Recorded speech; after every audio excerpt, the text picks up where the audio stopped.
जाता जाता आपलं दर्शन घेण्यासाठी आले. देवाचं दर्शन झालं, सर्व तुमचं लोकांचं दर्शन झालं, माया बहिणीचं दर्शन झालं, गाद्याची पूजा झाली. आता फक्त जाता जाता खासदार साहेब जात आहेत. त्याच्यानंतरही आम्ही येणार आहोत. 7 तारखेला मतदान आहे आणि उभा भारत तिसऱ्यांदा मोदी साहेबांना प्रधानमंत्री करण्यासाठी तयार झालेला आहे, सज्ज झालेला आहे. अशामध्ये काही लोक जाणीवपूर्वक कन्फ्युज करून, गैरसमज करून दिशाभूल करण्याचा काही प्रयत्न करत आहेत.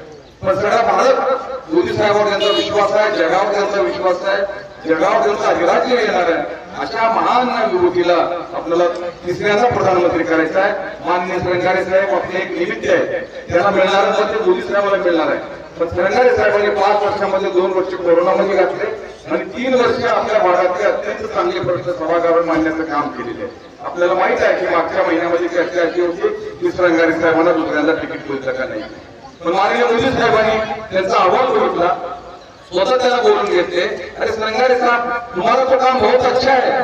काच आहे 582 वेळेस प्रश्न सभागृहामध्ये मांडले का आपल्या भागाचे, लातूरचे, उदगीरचे, गडकोटचे, अहमदपूरचे सगळ्या भागाचे प्रश्न मांडलेले आणि म्हणून त्यांच्यावर दुसऱ्यांदा विश्वास ठेवलेला आहे. मी विनंती करतो रहिवासियांना की आपणही मोदी साहेबांना तिसऱ्यांदा प्रधानमंत्री करण्यासाठी माननीय सरंगारे साहेबांचं चिन्ह आहे कमळ, या कमळावर बटन दाबून त्यांना विजयी करावे.